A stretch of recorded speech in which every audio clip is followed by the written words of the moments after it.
Hello students, lesson number 6 superposition of waves के ये part number 5 में आज हम देखने वाले हैं characteristics of stationary waves. Last lecture में यानी पार्ट नंबर 4 में हमने देखा था व्हाट इज स्टेशनरी वेव्स, उसका इक्वेशन भी देखा था। आज हम देखेंगे कि what are the characteristics of stationary waves. तो चलो स्टार्ट करते हैं। कैरेक्टरिस्टिक्स ऑफ स्टेशनरी वेव्स में फर्स्ट कैरेक्टरिस्टिक्स हमको दिख रही है यहाँ पे कि जो स्टेशनरी वेव्स कैसे प्रोड्यूस होती है।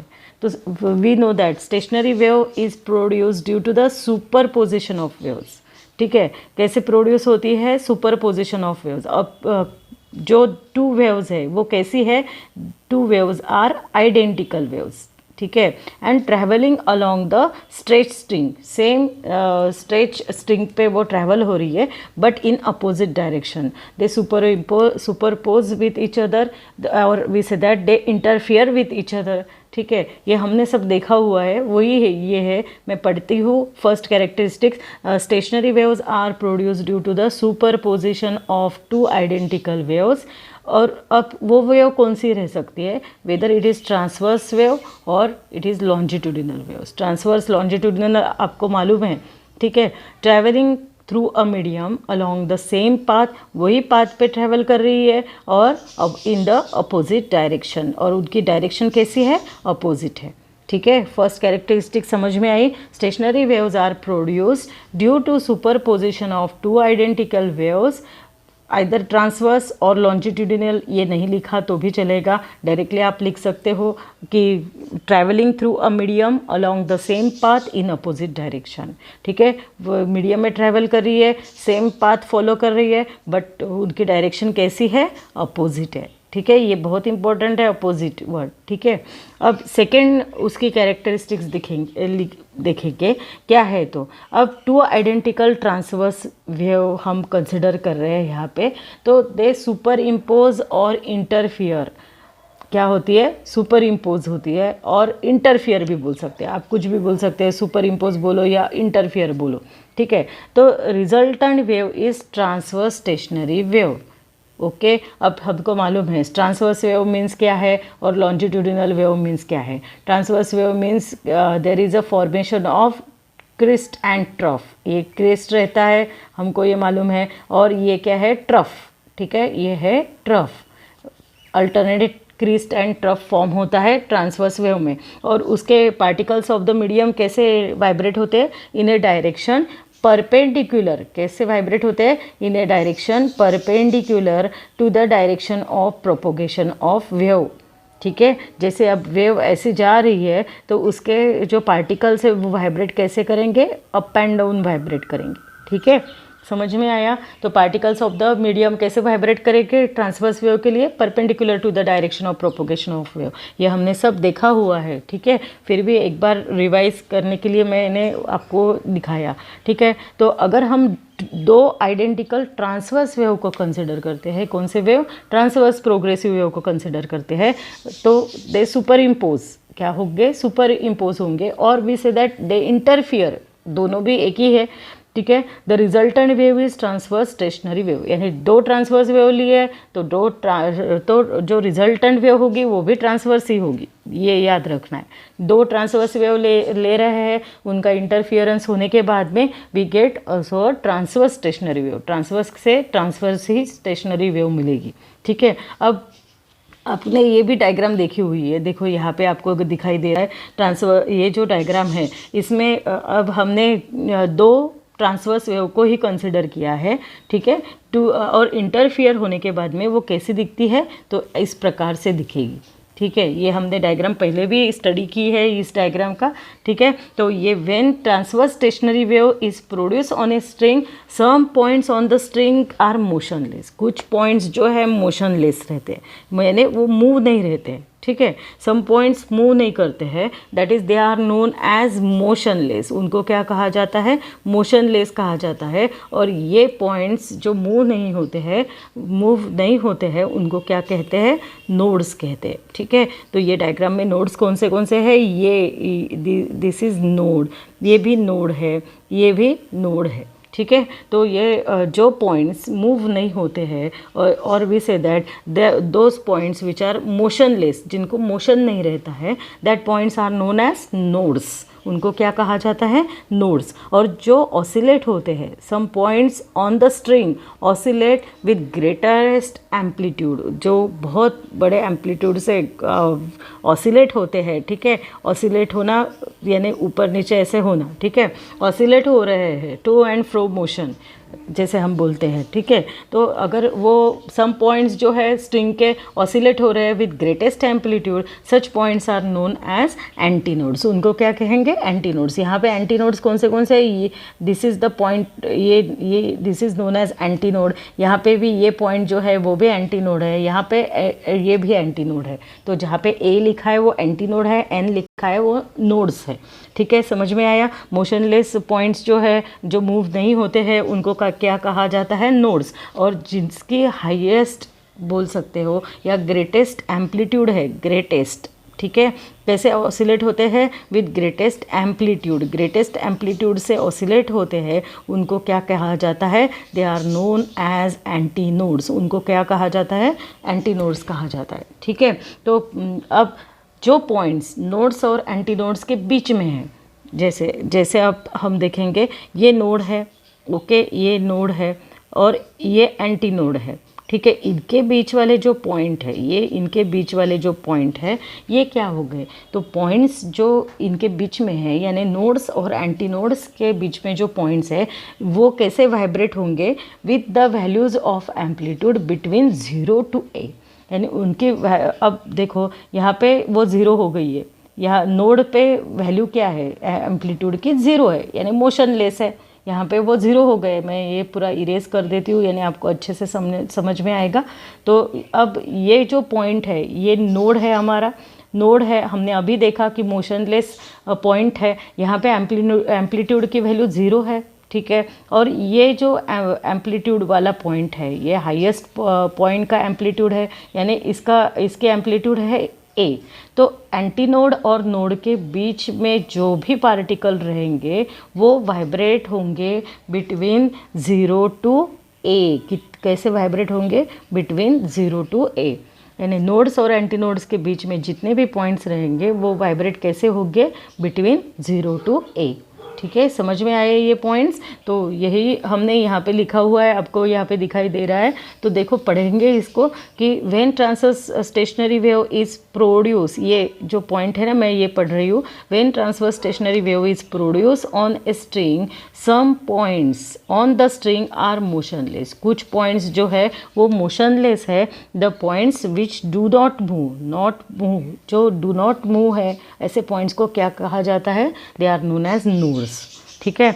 और अब ये पॉइंट पढ़ती हूँ। There are some points on the string, कुछ पॉइंट्स है स्ट्रिंग में, विच oscillate with greatest amplitude. Greatest amplitude से ऑसिलेट होते हैं, से ए मीन्स एम्पलीट्यूड है, ठीक है। They are called as antinodes. उनको क्या कहा जाता है? एंटीनोड्स, ठीक है। तो जो मूव नहीं होते उनको कहा जाता है, मोशनलेस है उनको कहा जाता है नोड्स। और जो मूव होते हैं ग्रेटेस्ट एम्पलीट्यूड से, या मूव नहीं बोलेंगे, ऑसिलेट होते हैं विद ग्रेटेस्ट एम्पलीट्यूड से, उसको क्या कहा जाता है? They are known as antinodes, ठीक है। अब यहाँ पे थर्ड वाला ये पढ़ती हूँ, points between nodes and antinodes. जो नोड्स और एंटीनोड्स के बीच वाले जो पॉइंट है, vibrate with the values of amplitudes between 0 and A। कैसे वाइब्रेट होते हैं? बिटवीन 0 and A एम्पलीट्यूड के बीच पे वो वाइब्रेट होते हैं, ठीक है। क्लियर हो गए? ये 2 नंबर की कैरेक्टरिस्टिक्स बड़ी है, बहुत बड़ी है। आपको कैरेक्टरिस्टिक्स के बारे में आ सकता है, अगर 4 मार्क्स के लिए क्वेश्चन आता है तो आपको 4 पूरे के पूरे कैरेक्टरिस्टिक्स लिखना पड़ेगा, ठीक है। तो और अगर सपोज़ कीजिए कि आपको 2 मार्क्स के लिए आता है, तो आपको कोई भी 4 लिखिए, कोई भी 4 2 मार्क्स के लिए लिखिए, और 4 मार्क्स के लिए ऐसा तो कभी आता नहीं। या 3 मार्क्स के लिए आएगा तो 6 कैरेक्टरिस्टिक्स लिखनी पड़ेंगी, और 4 मार्क्स के लिए आएगा तो 8 कैरेक्टरिस्टिक्स लिखनी पड़ेंगी, ठीक है। तो मार्क्स देख के आपको कैरेक्टरिस्टिक्स लिखनी है। 2 मार्क्स के लिए 4 लिखनी है, 4 मार्क्स के लिए 8 लिखनी है, 3 मार्क्स के लिए 6 लिखनी है। जनरली तो 2 मार्क्स के लिए ही आती है, ठीक है। समझ में आई? ये 2 कैरेक्टरिस्टिक्स समझ में आई। थर्ड कैरेक्टरिस्टिक्स के साथ जाते देखते हैं क्या है। If two identical longitudinal progressive waves, अब हम कंसिडर कर रहे हैं to identical longitudinal progressive wave. अभी हमने देखा था ट्रांसवर्स वेव के बारे में, अब हम देखने वाले हैं कि लॉन्जिट्यूडिनल वेव के बारे में कि तो अगर ये वेव सुपर इम्पोज होती है या इंटरफियर होती है तो क्या होता है। देखो क्या लिखा है, if two identical longitudinal progressive wave superimpose और interfere the resultant wave is longitudinal stationary wave. जैसे transverse wave, two transverse wave superimpose और इंटरफियर होती है तो जो रिजल्टेंट वेव मिलती है ट्रांसवर्स वेव, वैसे ही है टू आइडेंटिकल लॉन्जिट्यूडिनल वेव अगर सुपर इम्पोज और इंटरफियर होती है तो रिजल्टेंट वेव हमको क्या मिलने वाली है, लॉन्जिट्यूडिनल ही मिलेगी। ठीक है, लॉन्जिट्यूडिनल वेव हमको मालूम है कि क्या है, अल्टरनेट कॉम्प्रेशंस एंड रेरिफैक्शंस आर फॉर्म। कॉम्प्रेशंस यानी पास वाली लाइंस हम निकालते हैं, क्रॉडी लाइंस, और रेरिफैक्शंस यानी ऐसे दूर निकालते हैं। ठीक है, हमको ये मालूम है। और उनके जो पार्टिकल्स जो है मीडियम के वो कैसे वाइब्रेट होते हैं, parallel to the direction of propagation of wave. कैसे वाइब्रेट होते हैं पार्टिकल लॉन्जिट्यूडिनल वेव में, particles of the medium vibrate in a direction parallel, ऐसे पैरेलल, अगर ये वेव ऐसी जा रही है तो वाइब्रेशंस कैसे होंगे, पार्टिकल्स के पैरेलल होंगे। ठीक है, तो ये हमने देखा हुआ है। तो ये समझ में आया ना कि अगर टू लॉन्जिट्यूडिनल वेव्स कंसिडर किए तो उनका रिजल्टेंट भी लॉन्जिट्यूडिनल स्टेशनरी वेव ही आएगा। ठीक है, अब ये हमको फिगर दिख रही है यहाँ पे। ठीक है, तो ये है stationary sound wave produce in a pipe close at one end. यहाँ पे आपको पाइप दिखाई दे रहा है, ये पाइप क्लोज है एक एंड से और एक एंड से ओपन हो गया है। ठीक है, तो अब यहाँ पे लॉन्जिट्यूडिनल वेव्स प्रोड्यूस हो गई है। ये जो हायर ए जहाँ पे लिखा है वो एंटीनोड है, वहाँ पे एंटीनोड है, और एन जहाँ पे है वहाँ पे वो क्या है, नोड है। ठीक है, तो कैसी प्रोड्यूस होती है दिखाई दे रहा है आपको। एक पाइप है सपोज कीजिए, या आप फ्लूट जो अपनी रहती है फ्लूट, ठीक है, उसको उसके जैसा ही है, एक साइड से उसको ओपन कर दो, एक साइड से क्लोज है। ठीक है, तो वैसे ही एक पाइप है और उसमें लॉन्जिट्यूडिनल अगर वेव्स का सुपर इम्पोज हो गया और इंटरफियर हो गई तो क्या होता है, तो एंटीनोड और नोड्स कैसे फॉर्म हुए हैं आपको दिखाई दे रहा है। जो ओपन एंड है उसके पास में एंटीनोड क्रिएट हो गई है और जो क्लोज एंड है वहाँ पे नोड क्रिएट हुई है। ठीक है, तो हम पढ़ते हैं अभी। देखो, the points at which amplitude of the particles of the medium is minimum, जहाँ पे एम्पलीट्यूड मिनिमम है that is it is zero, they are called as nodes. Again वही है, जहाँ पे एम्पलीट्यूड ज़ीरो है यानी ये पॉइंट, वहाँ पे क्या क्रिएट हो गई है, नोड्स क्रिएट हो गई है, नोड्स क्रिएट हो गई है। अब यहाँ पे ज़ीरो है, यहाँ पे भी क्या क्रिएट हो गई है, नोड्स क्रिएट हो गई है। The points at which amplitude of the particles of the medium is maximum, amplitude maximum है, वहाँ पे क्या क्रिएट होते हैं, एंटीनोड्स क्रिएट होते हैं। जैसे यहाँ पे जो है एम्पलीट्यूड मैक्सिमम है, ये पॉइंट पे भी एम्पलीट्यूड मैक्सिमम है, तो एम्पलीट्यूड मैक्सिमम है तो वहाँ पे क्या क्रिएट हो रहा है, एंटीनोड्स क्रिएट हो रहे हैं। और points between the nodes and antinodes vibrate with the values of amplitudes between 0 to a। जो पॉइंट्स नोड्स और एंटीनोड्स के बीच में हैं वो कैसे वाइब्रेट हो रहे हैं। अब नोड्स के यहाँ एम्पलीट्यूड 0 है और एंटीनोड के यहाँ एम्पलीट्यूड a है, तो इसके बीच में जितने भी पॉइंट्स रहेंगे वो कैसे वाइब्रेट होंगे, बिटवीन 0 to a। जो हमने ट्रांसवर्स के लिए देखा था वही ये सेम वैसे ही है। यानी एक बार आपने सेकंड नंबर का पॉइंट लर्न कर लिया तो आप इसको सिर्फ लॉन्जिट्यूडिनल डाल के चेंज कर सकते हो। ठीक है, नोड्स और एंटी नोड्स का कॉन्सेप्ट वही है। ओके, समझ में आया, इजी है बहुत। 2 और 3 नंबर की तो लगभग सेम है, सिर्फ लॉन्जिट्यूडिनल और ट्रांसवर्स उसमें डालना है। ओके, 4 नंबर का देखते हैं, 4 नंबर की कैरेक्टरिस्टिक्स देखते हैं। द डिस्टेंस बिटवीन, ये हुआ है हमारा लास्ट इसमें किया है हमने ये, the distance between the 2 consecutive nodes, 2 consecutive nodes के बीच का डिस्टेंस कितना रहता है। यानी ये अगर हम ऐसा कंसिडर करते हैं, ये देखो ऐसा कंसिडर करते हैं, अगर ये नोड है और ये एक नोड है तो दोनों में का डिस्टेंस कितना रहता है, it is λ/2। Distance between the 2 consecutive nodes is λ/2 and the distance between 2 consecutive anti node, अब ये एंटी नोड है यहाँ पे और ये एंटी नोड है, तो distance between 2 anti nodes consecutive एक के बाद यानी उसके बाजू वाली, ठीक है, तो क्या होगी, तो उसका भी डिस्टेंस कितना होगा, इट इज़ λ/2 कॉन्जिक्यूटिव, यानी एक के बाद दूसरी, ठीक है। तो nodes and antinodes are produce alternately. हमको ये दिख रहा है कि पहले एंटी नोड तैयार है, फिर नोड है, फिर एंटी नोड है, फिर नोड है, ठीक है। कैसे प्रोड्यूस हो रही है, 5 नंबर का पॉइंट देखो, 4 नंबर का क्लियर हो गया ना, 4 नंबर का पॉइंट हमने लिया है, प्रूव भी करके दिखाया है λ/2, पिछले लास्ट लेक्चर में हमने ये प्रूव किया है, ठीक है।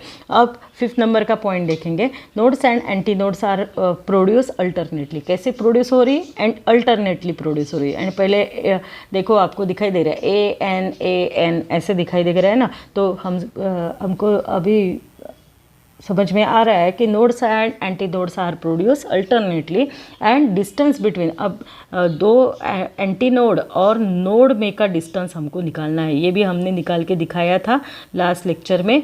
नोड और एंटी नोड के बीच का डिस्टेंस कितना रहता है, इट इज़ λ/4, ठीक है। तो the distance between a node and adjacent anti node, यानी उसके बाजू का ही, ठीक है, उसके बाजू का ही एंटी नोड, नोड और उसके बाजू का ही एंटी नोड के बीच का डिस्टेंस कितना रहता है, इट इज़ λ/4। कोई भी एक नोड लो, कोई भी एक एंटी नोड लो, उनके बीच का डिस्टेंस कितना रहता है, इट इज़ λ/4। और डिस्टेंस बिटवीन 2 एंटी नोड ये रहता है λ/2, और distance between the 2 nodes it is λ/2। इसको भूलना नहीं है, बहुत इंपॉर्टेंट है ये। तो 5th कैरेक्टरिस्टिक्स क्लियर हो गई। अब इजी है ना। 6 कैरेक्टरिस्टिक्स के पास चलते हैं। The amplitude of vibration varies periodically in space. कैसी वेरी होती है, अब देखो आपको दिखाई दे रहा है, नोड पे एम्पलीट्यूड 0 है, उसके बाद में थोड़ी सी बढ़ती है, थोड़ी सी बढ़ती है, फिर एंटी नोड पे मैक्सिमम हो जाती है, फिर से डिक्रीज होती है, नोड पे 0 हो गई है, ठीक है। ये हमने ये जो डायग्राम अभी मैंने दिखाई थी, वो डायग्राम आप देखो, आपको दिखाई दे रही है कि जो एम्पलीट्यूड है वो वेरी हो रही है। कैसी वेरी हो रही है, यहाँ पे फर्स्ट पॉइंट पे आपको यहाँ पे 0 दिखाई दे रही है, बढ़ रही है, ठीक है, यहाँ पे मैक्सिमम हो गई है, बीच में फिर से डिक्रीज़ हो गई है, यहाँ पे फिर से एम्पलीट्यूड 0 हो गई है, फिर से बढ़ रही है, मैक्सिमम हो गई है, फिर डिक्रीज़ हो रही है, फिर से यहाँ पे 0 हो गई, ठीक है। तो वेरी हो रही है, इसका मतलब क्या है, एम्पलीट्यूड इज़ वेरी। तो यहाँ पे वही दिया है 6 नंबर का point, the amplitude of vibration varies periodically in space. और पीरियोडिकली यानी कॉन्स्टेंटली, ठीक है, कॉन्स्टेंटली वही, यानी ऐसा नहीं होगा कि एक वाइब्रेशन के लिए इतना टाइम लगा तो उसके लिए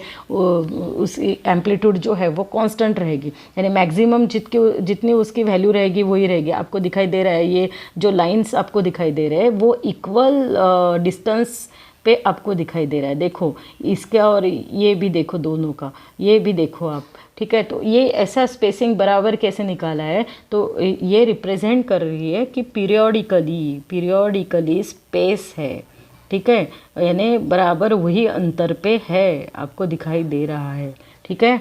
समझ में आया। तो यहाँ पे 6 नंबर की जो कैरेक्टरिस्टिक्स है वो समझ में आई क्या है। तो देखो, the amplitude of vibration varies periodically in space, all points vibrate with same frequency. All points कैसे वाइब्रेट हो रहे हैं, विथ सेम फ्रीक्वेंसी।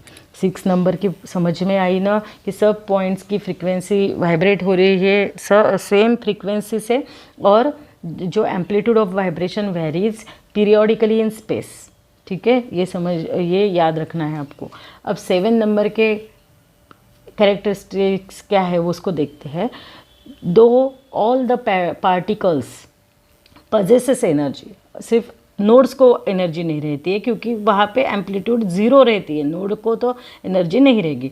तो अब बाकी सब पार्टिकल्स को एनर्जी है, ठीक है।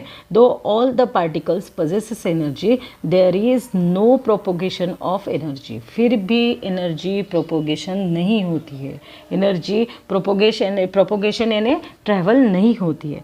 The wave is localise and its velocity is 0, ठीक है, उसकी वेलोसिटी 0 रहती है। Therefore we call it as a stationary wave, क्योंकि हमने पहले देखा है कि मैटर ये नहीं होगा, ट्रांसफ़र नहीं होगा, ठीक है, एनर्जी इज़ प्रोपोगेटेड, ऐसा बोला था हमने प्रोग्रेसिव वेव में। तो यहाँ पे क्या हो रहा है कि पार्टिकल जो है वो वाइब्रेट हो रहा है डिफरेंट एम्पलीट्यूड से। जैसे हमने देखा हुआ है, पहले इसमें एम्पलीट्यूड ये 0 है, उसके बाद में थोड़ी सी बढ़ गई है और बढ़ गई है, और ये बीच में मैक्सिमम हो रही है। तो यहाँ पे एनर्जी हर बार क्रिएट हो रही है, यहाँ पे एनर्जी ये पजेस कर रहे हैं क्योंकि वो वाइब्रेट हो रहे हैं तो पजेस कर रहे हैं, बट एक से दूसरे को वो ट्रांसफ़र नहीं कर रहे। ये याद रखना है आपको कि वहाँ पे एनर्जी प्रोड्यूस तो हो रही है, पजेस कर रहे हैं, हर एक पार्टिकल पजेस कर रहा है, हर एक पार्टिकल को एनर्जी है, but there is no propagation of energy, यानी एनर्जी ऐसे जा नहीं रही है आगे। ठीक है, तो यहाँ पे जो है वेलोसिटी की वैल्यू, इसीलिए हम बोलेंगे वेलोसिटी कैसे रहेगी, it is equal to 0। Therefore इसीलिए हम इसको बोलते हैं stationary wave. Why it is called as stationary wave? Because all particles possesses energy but there is अब वहाँ पे no propagation of energy, the wave is localise and its velocity is 0। ठीक है, so here we call it as stationary, इसीलिए वहाँ पे लिखा है कि इसीलिए हम उसको बोलते हैं स्टेशनरी, क्योंकि वेलोसिटी क्या है, 0 है। ठीक है, समझ में आया? स्टेशनरी यानी स्थिर ना, तो शांत वेव है हमारी ये। ठीक है, all the particles adjacent nodes vibrate in phase. अब 8 नंबर की फेज के लिए है कैरेक्टरिस्टिक्स। अब याद कैसे रखना है, तो ऐसा ही याद रखना है। 8 वाली कैसी है, फेज के लिए दिया है। अब फेज के लिए कैसे क्या दिया है, देखो, all particles between adjacent nodes. अब हम फिर से वो अपने डायग्राम के पास जाते हैं, ये डायग्राम है, यानी आपको समझ में आएगा, इसलिए मैं यहाँ पे लेकर आती हूँ। अब सब जब जो पार्टिकल्स है बिटवीन एडजेसेंट नोड्स यानी ये है एक नोड और ये है एक नोड। ठीक है, ये इनके बीच में जितने भी पार्टिकल्स है वो वाइब्रेट, यानी ये एक लूप हो गया है ना, ये जो ऐसा दिखाई दे रहा है ना, इसको बोलते हैं लूप। ये कंप्लीट लूप है, यानी यहाँ पे आपको डायग्राम में कितने लूप दिखाई दे रहे हैं, ये फर्स्ट लूप, ये सेकेंड लूप, ये थर्ड लूप और ये फोर्थ लूप, 4 लूप दिखाई दे रहे हैं। ठीक है, तो यानी हम क्या कह सकते हैं, जो पार्टिकल्स 2 एडजेसेंट नोड में वाइब्रेट हो रहे हैं, यानी एक लूप में वाइब्रेट हो रहे हैं, दे आर इन फेज, सब एक ही फेज में हैं। ठीक है, समझ में आया? ये एक लूप में जितने पार्टिकल है वो एक ही सेम फेज में हैं। ओके, सेम फेज में है, ये याद रखना है। They are in phase. ठीक है, वो कैसे है, they are in phase. Okay, और there is no progressive change of phase from one particle to another particle, यानी उसमें फेज चेंज नहीं होगा, एक पार्टिकल से लेकर दूसरे पार्टिकल तक फेज चेंज नहीं होगा। एक लूप के जितने भी पार्टिकल है, यानी एक घर में जितने भी लोग रहते हैं वो एक ही फेज में है, ऐसा है। यहाँ पे घर ही नहीं है, यहाँ पे लूप है। एक लूप में जितने पार्टिकल्स है वो क्या है, दे आर इन फेज। वो क्या है, they are in phase and there is no change of phase from one particle to another particle. No change of phase, phase में चेंज नहीं रहेगा from one particle to another particle. ठीक है, तो सभी पार्टिकल्स एक लूप वाले, ठीक है, एक लूप में जितने भी पार्टिकल है सेम लूप वाले, हाँ, यानी ये एक लूप है, ये एक लूप है, ऐसे आप कंसिडर करो, ये हाउसेस हैं उनके पार्टिकल्स के, तो लूप हम साइंटिफिक नेम दे रहे हैं। तो ये क्या है, हर हाउस वाले वही सेम स्टेट में रहेंगे। ठीक है, सेम फेज में रहेंगे, फेज ऑफ ऑसिलेशन में रहेंगे। तो और उसके बाजू वाले उनके अपोजिट फेज में रहेंगे। समझ में आया क्या है, मैं ये क्लियर कर देती हूँ सब, यानी आपको समझ में आएगा। यानी सपोज़ ये हम फर्स्ट लूप को कंसिडर करते हैं, ये लूप में सपोज़ करो particle are in same phase, इनको बोलेंगे सेम फेज में, ये एक घर में है। ठीक है, लूप नंबर 1। अब यानी ये कैसे है, दे आर ऑसिलेट जो हो रहा है, ऑसिलेशन उनका जो हो रहा है, तो they are in a same state of oscillation. ठीक है, सेम स्टेट ऑफ ऑसिलेशन में है। ओके, ये समझ में आया, सेम स्टेट ऑफ ऑसिलेशन में है, बट उनके जो एडजेसेंट वाले हैं, ये एडजेसेंट वाले हैं, they are in opposite phase. कैसे है, अपोजिट फेज में है इनसे। ओके, इनसे अपोजिट फेज में है, बट वो भी एक ही स्टेट में है अंदर उनके। ठीक है, एक घर में ओके तो ये फैमिलीज है सपोज करो पार्टिकल्स की, और अब ये उनके अपोजिट में ये रहेंगे, उनके अपोजिट में ये रहेंगे। समझ में आया? तो यानी यही लिखा हुआ है हमारे, देखो कैरेक्टरिस्टिक्स नंबर 8 में क्या लिखा है, all the particles between adjacent nodes vibrate in a phase, there is no progressive change of phase from one particle to another particle, change नहीं होगा। All the particles in the same loop are in the same phase of oscillation which reverses for the adjacent loop, यानी उनके बाजू वाला जो होगा वो opposite loop में, अपोजिट स्टेट में होगा।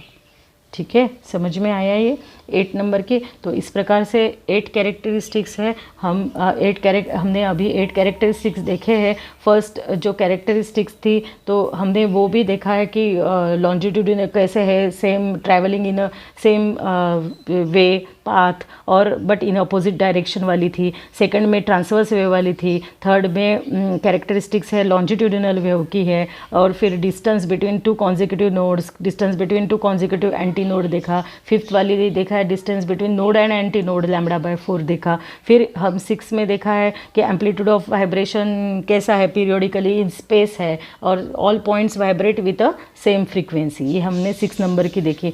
7 नंबर में हमने देखा कि एनर्जी पजेस करते हैं बट वेलोसिटी 0 है, इसलिए they are known as stationary wave.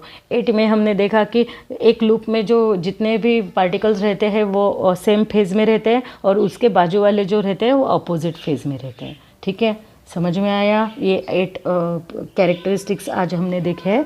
ठीक है, तो जो म्यूज़िकल इंस्ट्रूमेंट है सच एज, देखो नीचे लिखा ही है, देखो violin, tanpura are based on the principle of formation of stationary waves और स्टैंडिंग वेव्स। वायलिन, तानपुरा जो है are based on the principle of formation of stationary waves. समझ में आया? ये एग्जाम्पल्स है म्यूज़िकल इंस्ट्रूमेंट के। They are based on the principle of formation of stationary waves. ठीक है, समझ में आया? अब हम देखेंगे distinguish between progressive wave and stationary wave. Next point हम देखेंगे प्रोग्रेसिव वेव और स्टेशनरी वेव्स के बीच में डिस्टिंग्विश देखेंगे। अब फर्स्ट आपको दिखाई दे रहा है, ये सब हमारा हुआ है इसलिए मैं ये पढ़ के ही आपको बताने वाली हूँ कि फर्स्ट जो पॉइंट है वो है डिस्टर्बेंस का। देखो प्रोग्रेसिव वेव है, स्टेशनरी वेव, दोनों में क्या डिस्टिंग्विश है, क्या कंपैरिजन कर रहे हैं हम, क्या फ़र्क है उसको देखेंगे। प्रोग्रेसिव वेव में disturbance travel from one region to other region, एक रीजन से दूसरे रीजन ट्रैवल होता है disturbance with definite velocity, velocity उसको रहती है। अभी हमने कैरेक्टरिस्टिक्स में देखा है स्टेशनरी वेव्स के, velocity of stationary wave is 0। ठीक है, तो यहाँ पे हम पढ़ते हैं स्टेशनरी वेव्स के लिए disturbance remains in the region where it is produce, वहाँ पे रहता है। प्रोग्रेसिव वेव में वो ट्रैवल करता है एक पार्ट से, एक पार्टिकल से दूसरे पार्टिकल, बट स्टेशनरी वेव में क्या रहता है, वो वहाँ पे प्रोड्यूस जो हुआ है वहाँ पे रहता है। So here velocity is equal to 0। ठीक है, स्टेशनरी वेव में वेलोसिटी 0 है। ओके, अब सेकेंड पॉइंट को देखेंगे। प्रोग्रेसिव वेव में amplitudes of all particles are same, progressive wave में सभी पार्टिकल्स की एम्पलीट्यूड सेम रहती है, बट स्टेशनरी वेव्स में amplitudes of particles are different. हमने देखा हुआ है कि अलग अलग पार्टिकल अलग अलग एम्पलीट्यूड से वाइब्रेट हो रहे हैं। ठीक है, तो समझ में आया? स्टेशनरी वेव में एम्पलीट्यूड डिफरेंट रहती है, प्रोग्रेसिव वेव में एम्पलीट्यूड सेम रहती है। ठीक है, अब थर्ड डिस्टिंग्विश देखेंगे। Particles do not cross each other, particle cross नहीं होते हैं ओके प्रोग्रेसिव वेव में, बट हमने देखा हुआ है all the particles cross there mean position simultaneously, वो अपनी मीन पोजिशन क्रॉस करते हैं। जैसे हमने ये देखा है, तो मीन पोजीशन देखो ऐसे ऊपर नीचे जा रहा है ना, तो मीन पोजीशन क्रॉस करते हैं यहाँ पे। ठीक है, समझ में आया? ये थर्ड वाला कंपैरिजन। फोर्थ वाली देखेंगे, all the particles are moving, सभी पार्टिकल मूविंग रहते हैं प्रोग्रेसिव वेव में, बट स्टेशनरी वेव में क्या है, नोड्स जो है वो मूव नहीं रहते हैं, हमने देखा है मोशनलेस रहते हैं। तो यहाँ पे हम बोलेंगे स्टेशनरी वेव्स में particles at the position of nodes are always at rest, nodes के पार्टिकल्स कैसे रहते हैं, एट रेस्ट, और we say that they are motionless, हमने अभी देखा है ये कि दे आर मोशनलेस। ठीक है, अब फिफ्थ पॉइंट देखेंगे। प्रोग्रेसिव वेव में there is no transfer of energy, progressive wave में एनर्जी का ट्रांसफ़र नहीं होता है, बट स्टेशनरी वेव में energy is transmitted from one region to another region. Stationary wave में एनर्जी ट्रांसमिट होती है एक रीजन से दूसरे रीजन को। ठीक है, समझ में आया। अब लास्ट वाला पॉइंट देखेंगे 6 नंबर का। प्रोग्रेसिव वेव में phases of adjacent particles are different. Phases जो है वो डिफरेंट रहते हैं, but in stationary waves all particles between 2 consecutive nodes are moving in the same direction and are in the same phase. हमने देखा है कि एक लूप में जो जितने भी पार्टिकल है, यानी ये नोड है, ये नोड है, वो कैसे रहते हैं, they are in same phase, but उसके बाजू वाला लूप में वो अपोजिट फेज में रहते हैं। ठीक है, तो यही दिया है, देखो, all particles between 2 consecutive nodes are moving in the same direction and are in the same phase, while those in adjacent loop are moving in opposite direction. ठीक है, दूसरा अपोजिट डायरेक्शन पे डायरेक्शन के फेज में रहेगा, और दोनों का फेज डिफरेंस कितना रहता है, इट इज़ 180 डिग्री। ठीक है, समझ में आया। ये 6 पॉइंट्स आपको 3 मार्क्स के लिए आ सकता है, तो आपको 6 पॉइंट्स लिखने पड़ेंगे। 2 मार्क्स के लिए आया तो आपको 4 पॉइंट्स लिखने पड़ेंगे। ठीक है, समझ में आया। इजी है, ये सब अपनी थ्योरी में हुआ ही है। ठीक है, तो इसको भी आपको लर्न करना है। ओके, तो अब नेक्स्ट पॉइंट हमारा देखते हैं। आपके बुक में एग्जाम्पल दिया है, उसको सॉल्व करते हैं। Find the distance between 2 successive nodes in a stationary wave on a string. देखो क्या निकालना है, distance between 2 successive nodes, 2 successive nodes के बीच का डिस्टेंस हमको निकालना है। ठीक है, ये नोड्स है, ये एक नोड है, और ये सक्सेसिव नोड्स के बीच का डिस्टेंस हमको निकालना है। देखो, find the distance between 2 successive nodes in a stationary wave on a string vibrating with a frequency 64 hertz. Frequency of vibration दिया है n is equal to 64 hertz दी है फ्रीक्वेंसी। ठीक है, the velocity of progressive wave that resulted in the stationary wave is 48 metre per second. Velocity कितनी दी है, it is 48 metre per second. ठीक है, ये दिया है। अब हमको मालूम है डिस्टेंस बिटवीन 2 सक्सेसिव नोड्स कितना रहता है, तो ये लिखेंगे पहले डिस्टेंस, वही डिस्टेंस निकालना है हमको बिटवीन 2 सक्सेसिव नोड्स। फॉर्मूला क्या है, successive nodes it is always equal to lambda by 2। ठीक है, ये रहता है। अब वेलोसिटी है, फ्रीक्वेंसी है, और लैम्बडा भी है, तो इसका रिलेशन हमको मालूम है। क्या है relation, v is equal to n lambda. हमने 11th स्टैंडर्ड में ही देखा है। तो इसके ऊपर से लैम्बडा की वैल्यू क्या आएगी, lambda is equal to v by n आएगा। v की वैल्यू कितनी दी है 48, n की वैल्यू दी है 64। अगर इसको कैलकुलेट करते हैं तो वी गेट 0.75 मीटर, ये मिलता है। ठीक है, ये हो गया हमारा लैम्बडा। अब डिस्टेंस बिटवीन 2 सक्सेसिव नोड्स कितने हैं, इट इज़ लैम्बडा बाय 2 है। तो लैम्बडा बाय 2 है, तो लैम्बडा बाय 2 यही मैं डायरेक्ट यहाँ पे लिखती हूँ, लैम्बडा बाय 2 है डिस्टेंस। तो नहीं तो नेक्स्ट इसमें लिखती हूँ, देखो distance between 2 successive, distance between 2 successive nodes कितना है, it is equal to lambda by 2। अभी हमने लैम्बडा की वैल्यू कितनी निकाली, देखो 0.75 निकाली है। ठीक है, तो 0.75 upon 2 it is equal to 0.375 metre, ये वैल्यू निकलती है। ठीक है, तो ये हो गया पूरा एग्जाम्पल सॉल्व। तो यहाँ पे हमारा ये पूरा टॉपिक ख़त्म हो जाता है। तो आज के दिन यहाँ पे ही रुक जाते हैं। आप कंपैरिजन और जो कैरेक्टरिस्टिक्स है उसको लर्न करिएगा। आज के दिन यहाँ पे स्टॉप होते हैं। अगली बार फिर से मिलेंगे, तब तक के लिए bye, have a good day, thank you.